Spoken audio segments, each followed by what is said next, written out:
Hello, I'm Albert Mora, and I am running for Congress for the 48th District of California. And today I'm going to talk about the impact of Donald Trump's tariffs over the past couple of days, and I'm going to give it a historical perspective.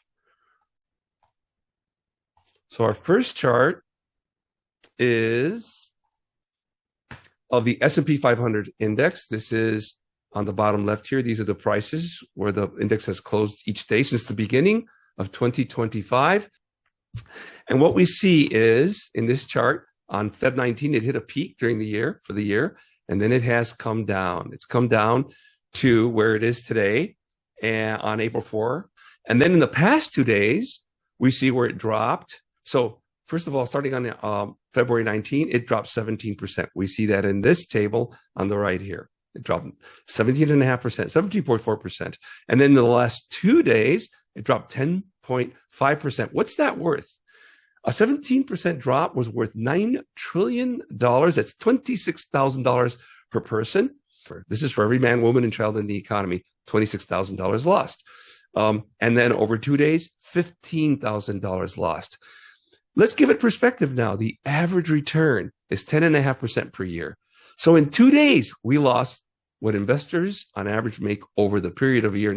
So that tells us how much we've lost compared with average return. And now let's look at how this compares to the very worst days we've had for the S&P 500 index since it started in 1957.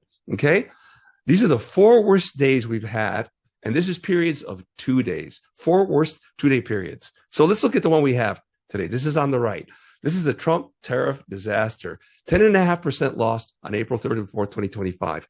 The worst ever in history was caused by computer trading.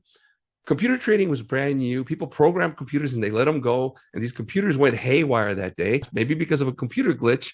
Then people pulled out of the market. And in 2 days, it lost 23%. On March 12 and 13, 2020, COVID finally got digested by the world. The world finally accepted that COVID was going to be a huge problem. Many people were going to die. And the market crashed over those 2 days, 12%. In 2008, the mortgage-backed bond crisis had its worst day. Its worst 2 days on October 15 and 16. And what those bonds were is this.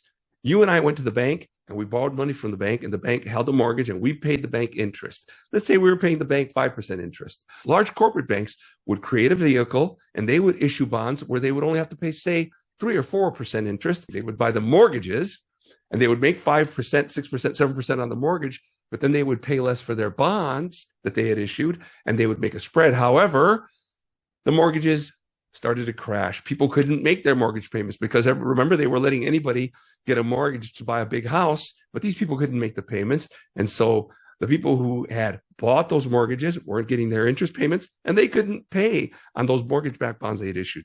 So there's a mortgage-backed bond crisis summarized. Now let me tell you my thoughts about what's going on today. Let's get back to today.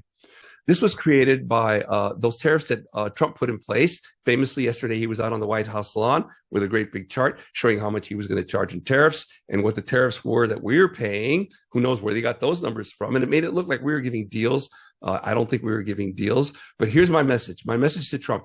Here's what you can do. You want to be a real hero? You want to make the world a much, much better place?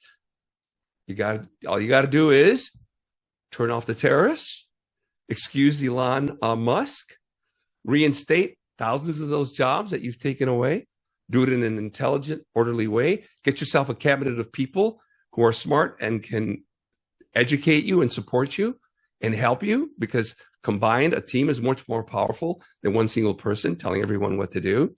And in addition to that, I recommend you repartner with Canada, repartner with Panama and Greenland, repartner with NATO, and put Putin right back in his place, because you have the power. You are Donald Trump. You sit in the most powerful seat on planet Earth, and you can repartner with the world. You can give America its great prestige that it took centuries for it to earn. We are the country of freedom. We are the country of law and order. We're the country of 3 co-equal branches of government, and we have set an amazing example, and now we can set it again. All you got to do is snap your fingers and do it.